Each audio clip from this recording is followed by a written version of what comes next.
ಅಥಯೋನೈವ ಪ್ರಬ್ರೂಯಾತ್ ಸತ್ಯಂ ವಾ ಯದಿ ವಾನೃತಂ ಹಂಸತತ್ವಂ ಚ ಪೃಚ್ಛಾಮಿ ಕಿಯದೇರಃ ಕರೋತಿ ಸಹ. ಯಾರು ಹೇಳುವುದಿಲ್ಲ ಅವರಿಗೇನಾಗತ್ತೆ? ಪೃಷ್ಟೋ ಧರ್ಮಂ ನ ವಿಬ್ರೂಯಾತ್ ಗೋಕರ್ಣ ಶಿಥಿಲಂ ಚರಂ.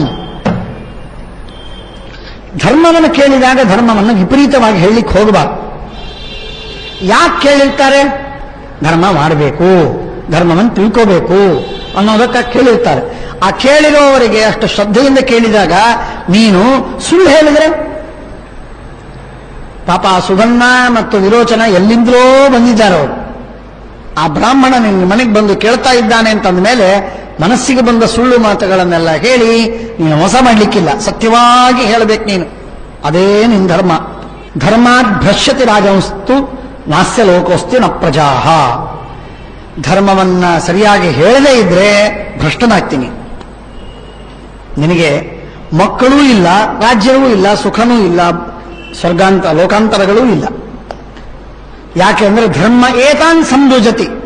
ನೀನು ಯಾವ ಧರ್ಮವನ್ನ ಘಾತ ಮಾಡಿದೀಯಲ್ಲ ಆ ಧರ್ಮವೇ ನಿನ್ನ ಮಕ್ಕಳನ್ನ ಘಾತ ಮಾಡುತ್ತೆ, ನಿನ್ನ ಪರಲೋಕಗಳನ್ನ ನಾಶ ಮಾಡ್ತದೆ, ನಿನ್ನ ಸಂಪತ್ತೆಲ್ಲ ಹಾಳಾಗಿ ಹೋಗ್ತದೆ. ಸುಳ್ಳು ಹೇಳಲಿಕ್ಕೆ ಹೋಗ್ಬೇಡ, ನಿನ್ನ ಧರ್ಮವಾಗುವುದಿಲ್ಲ. ನ್ಯಾಯದಿಂದಲೇ ಹೇಳು. ಯೇ ಧರ್ಮಂ ಅನುಪಶ್ಯಂತ ಸ್ತೂಷ್ಣೀಂ ಧ್ಯಾಯಂತ ಆಸತೆ ಶ್ರೇಷ್ಠೋರ್ಧಂತು ಹರಿತ್ ತತ್ತ ಭವೇತ್ ಪಾದಶ್ಚ ಕರ್ತರಿ. ಏನೋ ಪ್ರಶ್ನೆ ಕೇಳ್ತಾರೆ, ಏನ್ ಹೇಳಬೇಕು ಅಂತ. ಏನೂ ಹೇಳುವುದಿಲ್ಲ, ಇವನ ಗಂಭೀರ, ಮಾತಾಡುವುದೇ ಇಲ್ಲ ಅಂತ ಹೇಳದೇನೆ ಕೂತ್ಕೊಂಡ್ರೆ, ವಿಪರೀತವಾಗಿ ಹೇಳೋದು ಬೇರೆ, ಹೇಳದೇನೆ ಕೂತ್ಕೊಂಡ್ರೆ ಏನಾಗತ್ತೆ? ಹೇಳದೆ ಕೂತ್ರೆ ಆಗ ಇವನಿಗಿದ್ದ ಧರ್ಮವೇನಿದೆ ನೋಡಿ, ಅದನ್ನ ಪಾಪ ಮಾಡುವವನಿಗೆ ಅಂದ್ರೆ ಅರ್ಥ ಏನು ಅಂದ್ರೆ, ಇವನು ಧರ್ಮವನ್ನು ಹೇಳಲಿಲ್ಲಲ್ಲ, ಹೇಳಬೇಕಾಗಿತ್ತು. ಹೇಳಿದ್ರೆ ಅದಕ್ಕೆ ತಕ್ಕಂತೆ ನಡ್ಕೋತಿದ್ರು, ನಡ್ಕೊಂಡಾಗ ಅವರಿಗೆ ಪುಣ್ಯ ಬರ್ತಿತ್ತು. ಹೇಳಲಿಲ್ಲ, ಅದರಿಂದ ಧರ್ಮವನ್ನು ಮಾಡಲಿಲ್ಲ. ಧರ್ಮವನ್ನು ಮಾಡದೇ ಇದ್ದದ್ದರಿಂದ, ಈ ಧರ್ಮವನ್ನು ಹೇಳಬೇಕಾದ ವ್ಯಕ್ತಿ ಹೇಳದೇ ಇದ್ದದ್ದರಿಂದ ಅವನಿಗಿರುವ ಧರ್ಮ ಏನಿದೆ ಅದರಲ್ಲಿಯ ಕಾಲು ಭಾಗ ಧರ್ಮ ಇವನಿಗೆ ಬಂದು ಹೋಗ್ತದೆ. ಅರ್ಧ ಭಾಗ ಧರ್ಮ, ಕಾಲು ಭಾಗ ಧರ್ಮ, ಹೀಗೆಲ್ಲ ಹರಿದು ಹೋಗಿ ಪುಣ್ಯಹೀನನಾಗ್ತಾನೆ. ಧರ್ಮವನ್ನು ಕೇಳಿದಾಗ ಧರ್ಮವನ್ನು ಹೇಳಲೇಬೇಕು ಮತ್ತು ಸತ್ಯವಾಗಿಯೇ ಹೇಳಬೇಕು, ಎರಡೂ ಅಷ್ಟೇ ನಿಯಮ. ಆದ್ದರಿಂದಾಗಿ ಅದೆಲ್ಲ ಬದಲಾವಣೆ ಇಲ್ಲ. ಪಾದಸ್ಥೇಷು ಸಮಾಸತ್ಸು ಯತ್ರ ನಿಂದ್ಯೋ ನ ನಿಂದ್ಯತೆ. ಒಬ್ಬ ಪಾಪ ಮಾಡಿದಂತಹ ವ್ಯಕ್ತಿ ಸಭೆಯಲ್ಲಿ ಬಂದಾಗ ಅವನ ನಿಂದೆ ಮಾಡದೇ ಇದ್ರೆ ಸಭಾಸದರು, ಸಭೆಯಲ್ಲಿ ಕೂತವರೆಲ್ಲ ನನಗೆ ಯಾಕಪ್ಪ ಸಂಬಂಧ, ಏನ್ ಮಾಡ್ತಾರೋ ಮಾಡ್ತಾರೆ, ನನಗೇನು ಸಂಬಂಧ ಅಂತನ್ಕೊಂಡೇನಾದ್ರೂ ಉದಾಸೀನವಾಗಿ ಕೂತ್ಕೊಂಡ್ರೆ ಮಾತ್ರ ಅಲ್ಲಿ ನಡೆದ ಪಾಪಕ್ಕೆ ಇವರೆಲ್ಲರೂ ಜವಾಬ್ದಾರರಾಗ್ತಾರೆ, ಪ್ರತಿಯೊಬ್ಬರು ಜವಾಬ್ದಾರರಾಗ್ತಾರೆ. ತನಗೆ ಶಕ್ತಿ ಇರಲಿ ಇಲ್ಲದೆ ಇರಲಿ ಅದರ ಪ್ರತಿಭಟನೆ ಮಾಡಬೇಕು. ಐ ಪ್ರೊಟೆಸ್ಟ್ ಅಂತ ಹೇಳಬೇಕು, ಐ ಅಪೋಸ್ ಅಂತ ಹೇಳಬೇಕು, ಸಾಕು. ಅವನಿಗೆ ಪುಣ್ಯ ಬಂದು ಅವನಿಗೆ ಪಾಪ ಬರುವುದಿಲ್ಲ. ಹಾಗಾಗಿ ನೀನು ಧರ್ಮವನ್ನು ಹೇಳದೇ ಇರೋ ತಪ್ಪು. ಅನೇನಾಹ ಭವತಿ ಶ್ರೇಷ್ಠ ಮುಚ್ಯಂತೇಪಿ ಸಭಾಸದ ಕರ್ತಾರವೇನೋ ಗಚ್ಚೇದ್ವಾ ನಿಂದ್ಯೋ ಯತ್ರ ಹಿ ನಿಂದ್ಯತೆ. ತಪ್ಪು ಮಾಡಿದವನ ನಿಂದೆ ಮಾಡಿಬಿಟ್ರೆ ಸಭಾಸದರಿಗೆ ಏನು ಪಾಪವಿಲ್ಲ. ಶ್ರೇಷ್ಠ ಅದಕ್ಕೆ ಮುಖ್ಯಸ್ಥ ಯಾರಿದ್ದಾನೆ ಅವನೂ ಮುಕ್ತನಾದ. ಯಾರು ಪಾಪ ಮಾಡಿದ್ದಾನೋ ಅವನಿಗೆ ಮಾತ್ರ ಲೇಪವಾಯಿತು, ಉಳಿದವರಿಗೆ ಯಾವ ದೋಷ ಇಲ್ಲ, ಶುದ್ಧರ. ನಾವು ಹೇಳುವುದನ್ನು ಹೇಳಿದ ಮೇಲೆ ಮಾಡುವುದನ್ನೇ ಮಾಡಿಬಿಟ್ರೆ, ಅಂದರೆ ಪಾಪವನ್ನೇ ಮಾಡಿಬಿಟ್ರೆ ಆ ಪಾಪದ ಪೂರ್ಣ ಹೊರೆ ಅವನ ಮೇಲೆ, ನಮಗಲ್ಲ. ಯಾಕೆಂದ್ರೆ ನಾವು ಹೇಳಿಬಿಟ್ಟಿವಿ. ಪಾಪವನ್ನು ನಿಲ್ಲಿಸೋ ಕೆಲಸ ನಮ್ದಲ್ಲ, ಪಾಪ ತಪ್ಪು ಅಂತ ಹೇಳೋ ಕೆಲಸ ನಮ್ದು ಅಷ್ಟೇ. ಯಾರೋ ಪಾಪವನ್ನು ಮಾಡ್ತಾ ಇದ್ರೆ ಪಾಪವನ್ನು ಮಾಡಬೇಡ, ಇದು ತಪ್ಪು, ಅನ್ಯಾಯ ಅಂತ ಹೇಳೋದು ನಮ್ಮ ಕೆಲಸ. ಹೇಳದೇ ಇದ್ರೆ ನಾವು ಪಾಪಿಷ್ಠರಾಗ್ತೀವಿ. ಹಾಗಾಗಿ ಆ ಮಾತನ್ನು ಇಲ್ಲಿ ಹೇಳ್ತಾ ಇದ್ದಾನೆ. ಎಷ್ಟು ಚೆನ್ನಾಗಿದೆ ನೋಡಿ. ಅನೇನಾಹ ಭವತಿ ಶ್ರೇಷ್ಠೋ ಮುಚ್ಯಂತೇಪಿ ಸಭಾಸದಃ ಕರ್ತಾರ ಮೇನೋ ಗಚ್ಚೇದ್ವಾ ನಿಂದ್ಯೋ ಯತ್ರ ಹಿ ನಿಂದ್ಯತೆ. ನಿಂದ್ಯನಾದವನು ಯಾರು ತಪ್ಪು ಮಾಡಿದ್ದಾನೆ ಅವನಿಗೆ ನಿಂದೆಯನ್ನು ಮಾಡಿಬಿಟ್ರೆ ಆಗ ಇವನ ಜವಾಬ್ದಾರಿ ಹೋಯಿತು, ಮುಗೀತು. ಪ್ರಹ್ಲಾದ ಉವಾಚ ಮೋಹಾದ್ವಾ ಚೈವ ಕಾಮಾದ್ವಾ ಮಿಥ್ಯಾವಾದಂ ಯದಿ ಬ್ರುವನ್ ಧೃತರಾಷ್ಟ್ರ ತತ್ವಂ ಪೃಚ್ಛಾಮಿ ದುರ್ವಿವಕ್ತಾತು ಕಿಂ ವಸೆ. ನೋಡಿ, ಸ್ಪಷ್ಟವಾಗಿ ಆ ಹಂಸನಿಗೆ ಧೃತರಾಷ್ಟ್ರ ಅಂತ ಸಂಬೋಧನೆ ಮಾಡ್ತಾ ಇದ್ದಾನೆ. ಯಾರು? ಪ್ರಹ್ಲಾದ ರಾಜ. ಆದ್ದರಿಂದ ಆ ಪ್ರಹ್ಲಾದ ರಾಜ ಸಂಬೋಧನೆ ಮಾಡುವ ಮಾತಿನಿಂದಾಗಿ ಇನ್ನು ಮುಂದೆಯೂ ಬರುತ್ತೆ. ಶಾಂತಿ ಪರ್ವ, ಅನುಶಾಸನ ಪರ್ವಗಳಲ್ಲೂ ಈ ಹಂಸನ ಕಥೆ. ಯಾಕೆ ಈ ಮಾತನ್ನು ಹೇಳ್ತಾ ಇದ್ದೀನಿ ಅಂತಂದ್ರೆ, ಶ್ರೀಮದಾಚಾರ್ಯರು ಧೃತರಾಷ್ಟ್ರ ಎಂಬ ಹೆಸರಿನ ಗಂಧರ್ವನೇ ಧೃತರಾಷ್ಟ್ರನಾಗಿ ಹುಟ್ಟಿದ ಅಂತ ಹೇಳ್ತಾ ಇದ್ದಾರೆ. ಧೃತರಾಷ್ಟ್ರ ಎಂಬ ಗಂಧರ್ವನೇ ಧೃತರಾಷ್ಟ್ರನಾಗಿ ಹುಟ್ಟಿದ ಅಂತ ಹೇಳ್ತಾರೆ. ಹಂಸನಾಮಕನಾದ ಗಂಧರ್ವನೇ ಧೃತರಾಷ್ಟ್ರನಾಗಿ ಹುಟ್ಟಿದ ಅಂತ ವಾದಿರಾಜರು ಬರೀತಾರೆ. ಆದ್ದರಿಂದ ಹಂಸನಾಮಕನಾದ ಗಂಧರ್ವನಿಗೇನೆ ಇನ್ನೊಂದು ಹೆಸರು ಧೃತರಾಷ್ಟ್ರ. ಇದು ಕಲ್ಪನೆಯಲ್ಲ, ಇಲ್ಲಿ ಸ್ಪಷ್ಟವಾಗಿ ಸಿಕ್ಕಿದೆ. ಮಾತಾಡಿದವನು ಯಾರು? ಹಂಸ. ಅವನಿಗೆ ಸಂಬೋಧನೆ ಏನಂತ ಮಾಡಿದ್ದು? ಧೃತರಾಷ್ಟ್ರ ಅಂದ್ರೆ ಏನಾದಾಗಾಯ್ತು? ಒಬ್ಬನಿಗೆ ಎರಡು ಹೆಸರು. ಇದು 2-3 ಬಾರಿ ಬರುತ್ತದೆ ಮಹಾಭಾರತದ, 2-3 ಬಾರಿ ಬರ್ತದೆ ಮಹಾಭಾರತದ. ಇಲ್ಲೊಂದು ಸ್ವಾರಸ್ಯ ಇದೆ. ಇಷ್ಟೆಲ್ಲ ಆಯ್ತಲ್ಲ, ಇಷ್ಟೆಲ್ಲ ಆದ ಮೇಲೆ ಆ ಹಂಸ ಹೇಳ್ತಾನೆ, ಯಾವ ಮನುಷ್ಯ ತನ್ನ ಕಾಮದಿಂದಲೋ ಕ್ರೋಧದಿಂದಲೋ ಮಕ್ಕಳ ಮೇಲಿನ ಮೋಹದಿಂದಲೋ ಧರ್ಮವನ್ನು ಹೇಳದೆ ಅಧರ್ಮವನ್ನು ಹೇಳಿಬಿಡ್ತಾನೆ, ತಪ್ಪು ಹೇಳ್ತಾನೆ, ಅಂಥವನಿಗೆ, ಅಂಥ ತಪ್ಪು ಹೇಳಿದ ವ್ಯಕ್ತಿಗೆ ಎಷ್ಟು ದುಃಖವಾಗತ್ತೆ ಅಂತಂದ್ರೆ, ಯಾಂ ರಾತ್ರಿಂ ಅಧಿವಿನ್ನಾ ಸ್ತ್ರೀ ಯಾಂಚೈವಾಕ್ಷಪರಾಜಿತ. ಎಂತೆಂಥ ದುಃಖವಾಗತ್ತೆ ಅಂತನ್ನುವುದನ್ನು ಹೇಳ್ತಾರೆ.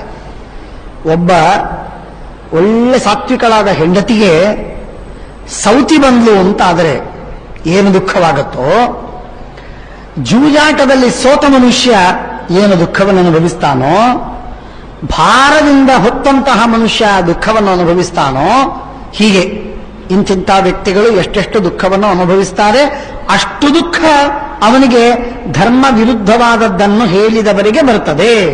ಅಷ್ಟು ದುಃಖವಾಗತ್ತೆ ಅವನಿಗೇನು ಸುಖವಾಗುವುದಿಲ್ಲ ಅಂತ ಆ ಹಂಸ ಧೃತರಾಷ್ಟ್ರನಾಮಕನಾದ ಗಂಧರ್ವ ಪ್ರಹ್ಲಾದರಾಜನಿಗೆ ಉತ್ತರ ಹೇಳಿದ. ಅಷ್ಟೇ ಅಲ್ಲದೆ ಸುಳ್ಳು ಹೇಳಬೇಕು. ಆದರೆ ಪಶುಗಳಿಗಾಗಿ, ನಮ್ಮ ಪಶು ಸಂಪತ್ತಿದೆ, ಈ ಆಕಳು ನಮ್ಮದು, ಇದು ಆಕಳು ನಿಮ್ಮದು, ಈ ದನ ನಮ್ಮದು, ಕುರಿ ನಮ್ಮದು, ಈ ಕುರಿ ನಿಮ್ಮದು ಅಂತ ಕುರಿಯ ವಿಷಯದಲ್ಲಿ ಸುಳ್ಳು ಹೇಳಿದರೆ 5 ಜನರು ಹಿಂದಿನವರು ದುಃಖ ಪಡ್ತಾರೆ. ನಮ್ಮ ವಂಶದ ತಂದೆ, ತಾತ, ಅವರ ತಂದೆ, ಅವರ ತಂದೆ, ಅವರ ತಂದೆ, ಹೀಗೆ 5 ತಲೆಮಾರಿನ ಜನ ದುಃಖ ಪಡ್ತಾರೆ. ಪಂಚ ಪಶ್ವನೃತೆ ಹಂತಿ ದಶಹಂತಿ ಗವಾಂಡತೆ. ಆಕಳಿಗಾಗಿ ಸುಳ್ಳು ಮಾತಾಡಿದರೆ 10 ವಂಶದ 10 ತಲೆಮಾರಿನವರು ದುಃಖ ಪಡ್ತಾರೆ. ಶತಮಶ್ವಾಂಡತೆ. ಕುದುರೆಗಾಗಿ ಸುಳ್ಳು ಹೇಳಿದರೆ 100 ಜನ ದುಃಖ ಪಡ್ತಾರೆ. ಸಹಸ್ರಂ ಪುರುಷಾಂಡತೆ. ಪುರುಷರಿಗಾಗಿ ಸುಳ್ಳು ಹೇಳಿದರೆ ಆಗ 100 ಜನ ತಲೆಮಾರಿನ ಜನ ದುಃಖ ಪಡ್ತಾರೆ. ಆದ್ದರಿಂದ ಸುಳ್ಳು ಮಾತಾಡಬಾರದು. ಹಂತಿ ಜಾತಾನ್ ಅಜಾತಾಂಶ್ಚ ಹಿರಣ್ಯಾರ್ಥೆ ನೃತಂ ವದನ್. ಹಿಂದೆ ಹುಟ್ಟಿ ಸತ್ತವರು, ಮುಂದೆ ಹುಟ್ಟುವವರು ಯಾರೋ ಅವರೆಲ್ಲರನ್ನೂ ಕೂಡ ಬಂಗಾರಕ್ಕಾಗಿ ಸುಳ್ಳು ಮಾತಾಡಿದವನು ಕೊಲ್ತಾನೆ. ಬಹಳ ಮಹತ್ವದ ಮಾತು. ಹಾಗಾಗಿ ಹಿರಣ್ಯ ಅಪಹಾರ, ಸ್ವರ್ಣಸ್ಥೇಯ ಮಹಾಪಾತಕ. ಹಾಗಾಗಿ ಅದಕ್ಕೆ ಹೇಳ್ತಾರೆ, ಹಂತಿ ಜಾತಾನ್ ಅಜಾತಾಂಶ್ಚ ಹಿರಣ್ಯಾರ್ಥೆ ಅನೃತಂ ವದನ್. ಬಂಗಾರಕ್ಕಾಗಿ ಇದು ನನ್ನ ಬಂಗಾರ, ಇದು ನಿಮ್ಮದಲ್ಲ ಅಂತ ಯಾರು ಹೇಳ್ತಾನೋ ಆ ಮನುಷ್ಯ ಅವನು ಮಹಾಪಾತಕಿ, ಎಲ್ಲಕ್ಕಿಂತಲೂ ಹೆಚ್ಚಿನ ಪಾತಕ, ಪಾಪ. ಸರ್ವಂ ಭೂಮ್ಯನೃತೆ ಹಂತಿ ಮಾಸ್ಮ ಭೂಮ್ಯನೃತಂ ವದೇಹೇ. ಭೂಮಿಗಾಗಿ ಸುಳ್ಳು ಹೇಳುವವನು, ಇದು ನನ್ನ ಹೊಲ, ಇದು ನಿನ್ನದಲ್ಲ, ಇದು ನನ್ನ ರಾಜ್ಯ ನಿನ್ನದಲ್ಲ, ನನ್ನ ಮನೆ ನಿನ್ನದಲ್ಲ ಅಂತ ಹೇಳಿ ಭೂಮಿಗಾಗಿ ಯಾರು ಜಗಳಾಡ್ತಾರೆ, ಅರ್ಥಾತ್ ಸುಳ್ಳು ಹೇಳ್ತಾರೆ, ಅವರಿಗೆ ಬರುವಷ್ಟು ಪಾಪ ಯಾರಿಗೆ ಬರುವುದಿಲ್ಲ. ಮಹಾಪಾಪ ಅಂತ ಹೇಳಿ ಹಂಸ ನಾಮಕನಾದ ಅಲಿಯಾಸ್ ಧೃತರಾಷ್ಟ್ರ, ಅವನ ಹೆಸರೇನು? ಹಂಸ ಉರ್ಫ್ ಧೃತರಾಷ್ಟ್ರ. ಅವನು ಹೇಳಿದ ಉಪದೇಶ ಇದು ಯಾರಿಗೆ? ಪ್ರಹ್ಲಾದರಾಜನಿಗೆ. ಮತ್ತ ಶ್ರೇಯಾನಂಗಿನಾಲ್ ಇಷ್ಟು ಹೇಳಿದಾಗ ಓಹೋ ಹಾಗಾದ್ರೆ ಸುಳ್ಳು ಹೇಳಬಾರ್ದಾ? ಹೌದು, ಹಂಸ ಹೇಳಿದ, ಧೃತರಾಷ್ಟ್ರ ಹೇಳಿದ ಪ್ರಹ್ಲಾದರಾಜನಿಗೆ ಸುಳ್ಳು ಹೇಳಬಾರದು, ಸರ್ವಥಾ ಹೇಳಬಾರದು. ಆಯ್ತು, ಸತ್ಯವಾಗಿ ಹೇಳ್ತಾನೆ ಪ್ರಹ್ಲಾದರಾಜ. ಏನ್ ಹೇಳಿದ ನೋಡಪ್ಪ ಸುಹನ್ಮ, ನಿಮ್ ತಂದೆ ನನಗಿಂತಲೂ ಉತ್ತಮ, ನೀನು ವಿರೋಚನನಿಗಿಂತಲೂ ಉತ್ತಮ, ನಿನ್ನ ತಾಯಿ ವಿರೋಚನನ ತಾಯಿಗಿಂತಲೂ ನನ್ನ ಹೆಂಡತಿಗಿಂತಲೂ ಉತ್ತಮ. ಆದ್ದರಿಂದ ನೀನೇ ಉತ್ತಮ, ನಾವಲ್ಲ. ಇದರಲ್ಲಿ ವಿವಾದ ಬೇಡ. ಇಷ್ಟೊತ್ತಿನವರೆಗೆ ಏನು ಹೇಳಬೇಕು ಅಂತನ್ನೋ ವಿಷಯದಲ್ಲಿ ಚರ್ಚೆ ಅಲ್ಲ. ಸತ್ಯವಾಗಿ ಹೇಳಬೇಕಾ, ಸುಳ್ಳು ಹೇಳಬೇಕಾ, ಹೇಳಲೇಬೇಕಾ, ಬಿಟ್ಟು ನುಡಿಯತ್ತ. ಧರ್ಮ ಪ್ರಶ್ನೆಯನ್ನ ಮಾಡಿದಾಗ ಉತ್ತರವನ್ನು ಹೇಳದೇ ಇದ್ರೆ ನಡೆಯುತ್ತೋ ಇಲ್ಲೋ ಅನ್ನುವುದರ ಬಗ್ಗೆ ಚರ್ಚೆ ಆಯಿತು. ಸುಳ್ಳು ಹೇಳಿದರೆ ತಪ್ಪೋ, ಸತ್ಯವೇ ಹೇಳಬೇಕು ಅನ್ನುವುದರ ಬಗ್ಗೆ ಚರ್ಚೆ ಆಯಿತು. ಆ ಪ್ರಶ್ನೆಗಳಿಗೆ ಹಂಸ ಧೃತರಾಷ್ಟ್ರ ಉತ್ತರ ಕೊಟ್ಟ. ಧರ್ಮವನ್ನು ಪ್ರಶ್ನೆ ಕೇಳಿದಾಗ ಧರ್ಮವನ್ನು ಉತ್ತರ ಕೊಡಲೇಬೇಕು, ಕೊಡೋದಿಲ್ಲ ಅಂತ ಅನ್ನಬಾರದು. ಒಂದು, ಕೊಟ್ಟ ಉತ್ತರ ಸತ್ಯವೇ ಆಗಿರಬೇಕು, ಸುಳ್ಳಾಗಿರಬಾರದು. ಇದು ಎರಡು. ಆದ್ದರಿಂದ ನಾನು ಸತ್ಯವಾಗಿ ಹೇಳ್ತೀನಿ, ಅಂಗಿರಸ ನಿಮ್ಮಪ್ಪ ನನಗಿಂತಲೂ ಉತ್ತಮ, ನೀನು ನನ್ನ ಮಗನಿಗಿಂತಲೂ ಉತ್ತಮ, ನಿನ್ನ ತಾಯಿ ವಿರೋಚನನ ತಾಯಿಗಿಂತಲೂ ಉತ್ತಮಳು. ಅರ್ಥಾತ್ ದೈತ್ಯರೆಲ್ಲರಿಗಿಂತ ನೀವು ಉತ್ತಮರು, ಬ್ರಾಹ್ಮಣರು. ಆದ್ದರಿಂದ ಬ್ರಾಹ್ಮಣರಿಗೆ ಮೊದಲು ಪೂಜೆ ಸತ್ಕಾರ. ಸುಧನ್ವನ್ ಪುನರಿಚ್ಛಾಮಿ ವಿರೋಚನ ಸುಧನ್ವಾಯಂ ಪ್ರಾಣಾನಾಂ ಈಶ್ವರಸ್ತವ. ವಿರೋಚನ, ನಿನ್ನ ಪ್ರಾಣಗಳಿಗೆ ಈಗ ಸುಧನ್ವ ಅಧಿಕಾರಿ. ಅರ್ಥಾತ್ ಪಣದಲ್ಲಿ ಅವನು ಗೆದ್ದದ್ದರಿಂದಾಗಿ ನಿನ್ನ ಪ್ರಾಣದ ಮೇಲೆ ಅವನಿಗೆ ಅಧಿಕಾರ ಬಂತೀಗ. ಆದ್ದರಿಂದ ಅವನೇನು ಮಾಡ್ತಾನೋ, ಅವನು ನಿನ್ನನ್ನು ಗುಲಾಮ ಮಾಡಿಕೊಂಡ್ರೆ ಗುಲಾಮನಾಗಿರಬೇಕು, ಅಥವಾ ಕೊಂದು ಹಾಕಿದ್ರೆ ನೀನು ಸಾಯ್ಬೇಕಷ್ಟೇ.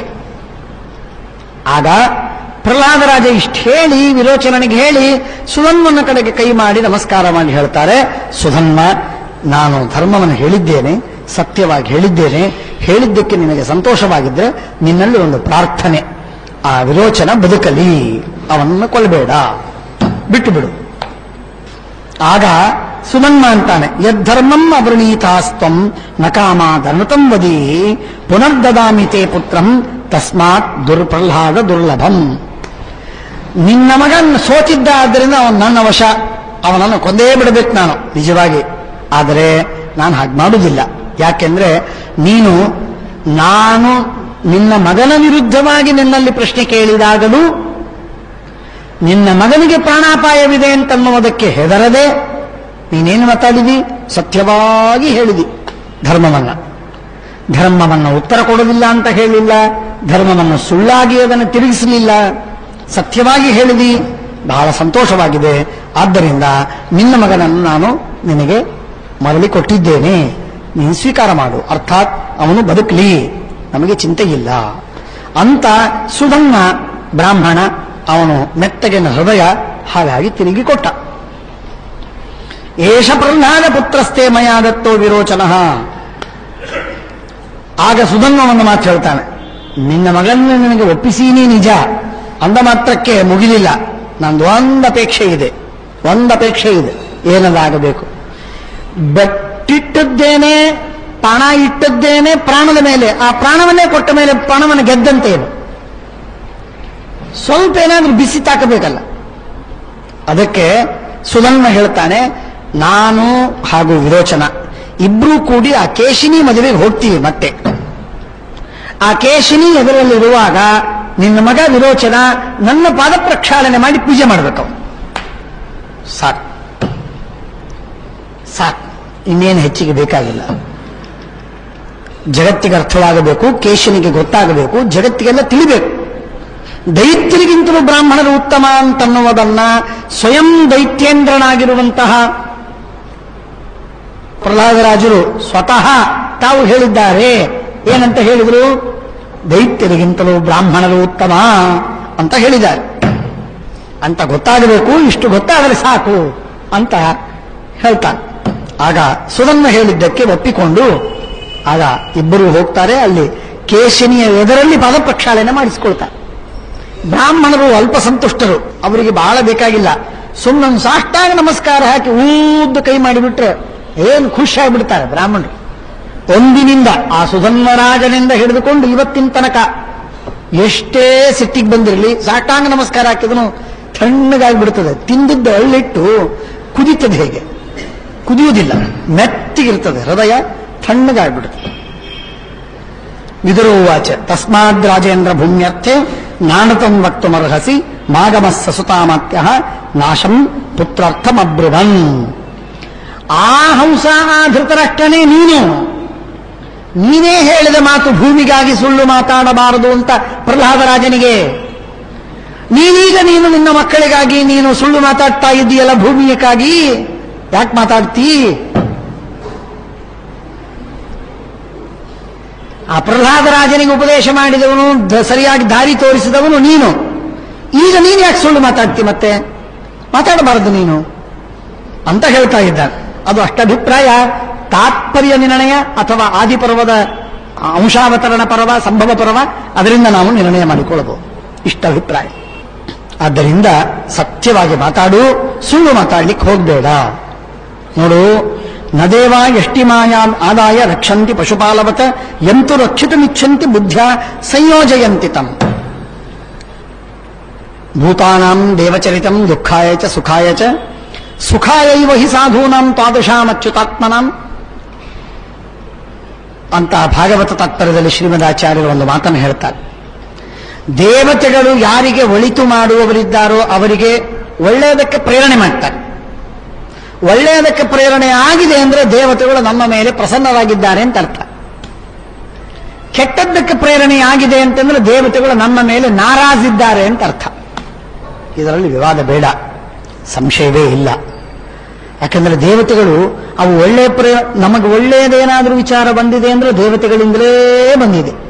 ಪರಮಾತ್ಮ, ವಾಯುದೇವರು, ಶೇಷಗೌಡ, ರುದ್ರಾದಿ ದೇವತೆಗಳು, ಇಂದ್ರಾದಿಗಳು, ಆ ಎಲ್ಲ ದೇವತೆಗಳು ಪ್ರೇರಣೆ ಮಾಡಿದ್ದಕ್ಕೆ ಒಳ್ಳೆ ಕೆಲಸ ಆಗತ್ತೆ ನಮ್ಮಿಂದ. ಇಲ್ಲಾಂದ್ರೆ ಆಗೋದಿಲ್ಲ ಸರ್ವತಾ ಆಗೋದಿಲ್ಲ. ಆಗಿದೆ ಅಂತಂದ ಮೇಲೆ ಆ ದೇವತೆಗಳ ಪ್ರೇರಣೆ. ದೇವತೆಗಳು ಒಳ್ಳೆಯದಕ್ಕೆ ಪ್ರೇರಣೆ ಮಾಡಬೇಕಾದರೆ ಅವರು ನಮ್ಮ ಮೇಲೆ ಸಂತುಷ್ಟರಾಗಿದ್ದಾರೆ ಅಂತರ್ಥ. ಹಾಗಾಗಿ ಆ ವಿಧವಾದಂತಹ ಸಂತೋಷ ದೇವತೆಗಳಿಗೆ ಆಗಬೇಕಾದ್ರೆ ಅದನ್ನು ನಾವು ನದೇವಾಹ ಎಷ್ಟಿಮಾದಾಯ ರಕ್ಷಂತಿ ಪಶುಪಾಲವತ. ದನ ಕಾಯುವವ ಯಾವ ರೀತಿಯಾಗಿ ಕೈಯಲ್ಲಿ ಕೋಲ್ ಹಿಡ್ಕೊಂಡು ಬಂದು ದನಗಳನ್ನ ಹುಷ್ ಹುಷ್ ಅಂತಂತ ಶಬ್ದ ಮಾಡ್ತಾ ಅವುಗಳನ್ನು ರಕ್ಷಣೆ ಮಾಡುವುದಿಲ್ಲ. ದೇವತೆಗಳು ಒಳಗೆ ಪ್ರೇರಣೆ ಮಾಡಿಬಿಡ್ತಾರೆ. ಇಂತಿಂಥ ಒಳ್ಳೆ ಕೆಲಸ ಆಗಲಿ ಇವನಿಂದ, ನೀನು ಮಾಡು, ಜಪ ಮಾಡು, ಪಾರಾಯಣ ಮಾಡು, ದಾನ ಮಾಡು, ಸೇವೆ ಮಾಡು, ಅನ್ನದಾನ ಮಾಡು, ಬ್ರಾಹ್ಮಣರಿಗೆ ಸತ್ಕಾರ ಮಾಡು ಇತ್ಯಾದಿಯಾಗಿ ಪ್ರೇರಣೆ ಮಾಡ್ತಾರೆ. ಇಲ್ಲದೆ ಇದ್ರೆ ಹೋಗು, ಆ ಬ್ರಾಹ್ಮಣ ಕೂತಾನಲ್ಲ, ಸುಮ್ಮನೆ ಖಾಲಿ ಕೂತಾನ, ವ್ಯರ್ಥ, ಏನ್ ಭೂಮಿಗೆ ಭಾರ, ಆದ್ರಿಂದ ಹೋಗಿ ಬೈದು ಬಿಡವನನ್ನ ಅಂತ ಪ್ರೇರಣೆ ಮಾಡಿಬಿಡ್ತಾರೆ ದೇವತೆಗಳು ಪ್ರೇರಣೆ ಮಾಡಿದಾಗ ಅದನ್ನ ನಾವು ತಡ್ಕೊಳ್ಳಿಕ್ಕಾಗುವುದಿಲ್ಲ. ಹೋಗೇ ಬಿಡ್ತೀವಿ, ಮಾತಾಡೇ ಬಿಡ್ತೀವಿ, ಬೈದೇ ಬಿಡ್ತೀವಿ ಬ್ರಾಹ್ಮಣನಿಗೆ. ಆಮೇಲೆ ಬೇಕಾದ ಪಶ್ಚಾತ್ತಾಪ ಪಡ್ತೀವಿ. ಆಗ ದೇವತೆಗಳು ಮತ್ತೆ ಸೆನ್ಸ್ ಕೊಟ್ರೆ ಆಗ ಪಶ್ಚಾತ್ತಾಪ ಪಡ್ತಾರೆ. ಅಯ್ಯಯ್ಯೋ, ನಾನು ಏನು ಕೆಟ್ಟು ಮಾತಾಡಿದನಲ್ಲ, ಎಂದೂ ಮಾತಾಡಿಲ್ಲ ಬ್ರಾಹ್ಮಣರಿಗೆ, ಯಾಕೆ ಹೀಗಾಯ್ತು ಅಂತ ಆಮೇಲೆ ಪೇಚಾಡ್ತೀವಿ, ಒದ್ದಾಡ್ತೀವಿ. ಆಗ ಮಾತಾಡುವಾಗ ಮಾಡಿಬಿಡ್ತೀವಿ. ಆದ್ದರಿಂದ ದೇವತೆಗಳು ಯಾವಾಗಲೂ ಬೆಳಿಗ್ಗೆ ಬೇಳ್ಕೋಬೇಕು. ಬೆಳಿಗ್ಗೆದ್ದು ದೇವತೆಗಳಿಗೆ ಬೇಡಿಕೋಬೇಕು. ಏನಂತ? ನಮೋಸ್ತು ತಾತ್ವಿಕಾ ದೇವಾಹ ವಿಷ್ಣು ಭಕ್ತಿ ಪರಾಯಣಾಹ. ವಿಷ್ಣುವಿನ ಭಕ್ತರು ನೀವೆಲ್ಲ ವಿಷ್ಣು ಭಕ್ತರು. ಹಾಗಾಗಿ ನೀವು ಉತ್ತಮರಾದಂತಹ ದೇವತೆಗಳು. ಅದಕ್ಕಾಗಿ ಧರ್ಮ ಮಾರ್ಗೇ ಪ್ರೇರೆಯಂತು ಭವಂತ ಸರ್ವ ಏವಹಿ. ಇದು 3 ಸಾಲಿನಲ್ಲಿರುವಂತಹದ್ದು. ಅದು ಸಂಕ್ಷೇಪ ಮಾಡಿ 2 ಸಾಲು ಮಾಡಿದ್ದೇವೆ. ಇದ್ದದ್ದು 3 ಸಾಲು. ನಮೋಸ್ತು ತಾತ್ವಿಕಾ ದೇವಾಹ ವಿಷ್ಣು ಭಕ್ತಿ ಪರಾಯಣಾಹ ಧರ್ಮ ಮಾರ್ಗೇ ಪ್ರೇರೆಯಂತು ಭವಂತ ಸರ್ವ ಏವಹಿ ಅಂತ ಮುಂದೆ 3ನೇ ಸಾಲಿನಲ್ಲಿ ಬರುತ್ತೆ. ಇರಲಿ, ಹೇಳೋ ತಾತ್ಪರ್ಯವೇನು ಅಂದ್ರೆ, ಈ ದೇವತೆಗಳಿಗೆ ನಿತ್ಯದಲ್ಲಿ ಬೆಳಿಗ್ಗೆದ್ದು ಬೇಡಿಕೋಬೇಕು. 2 ನಿಮಿಷ ಕೂತ್ಕೊಂಡು ಬ್ರಹ್ಮ ವಾಯು ಗಿರೀಶ ಶೇಷ ಗರುಡ ದೇವೇಂದ್ರ ಕಾಮೌ ಗುರು ಚಂದ್ರಾರ್ಕೌ ವರುಣಾನಲೌ ರಣಯವೌ ವಿತ್ತೇಶ ವಿಘ್ನೇಶ್ವರೋ ನಾಸತ್ಯೌ ನಿರೃತಿರ್ಮರುದ್ಗಣಯುತ ಪರ್ಜನ್ಯ ಮಿತ್ರಾದಯ ಶಸ್ತ್ರೀಕಾ ಸುರಪುಂಗವಾ. ಈ ಎಲ್ಲ ದೇವತೆಗಳಿಗೆ ನಮಸ್ಕಾರ ಮಾಡಿ, ಸ್ವಾಮಿ ನಿಮ್ಮ ದಾಸರ ದಾಸ ನನಗೆ ಒಳ್ಳೆ ಪ್ರೇರಣೆ ಮಾಡಿ, ಕೆಟ್ಟ ಮಾರ್ಗದಲ್ಲಿ ಪ್ರೇರಣೆ ಸರ್ವಥಾ ಮಾಡಬೇಡಿ ಅಂತ ಬೆಳಿಗ್ಗೆದ್ದು ಬೇಡಬೇಕು. ಬಹಳ ಮಹತ್ವದ್ದಿದು. ಆದ್ದರಿಂದ ನದೇಮ ಎಷ್ಟಿ ಮಾಯಾದಾಯ ರಕ್ಷಂತಿ ಪಶುಪಾಲವತ ಎಂತು ರಕ್ಷಿತುಮಿಚ್ಛಂತಿ ಬುದ್ಧ್ಯ ಸಂಯೋಜಯಂತಿ ತಂ.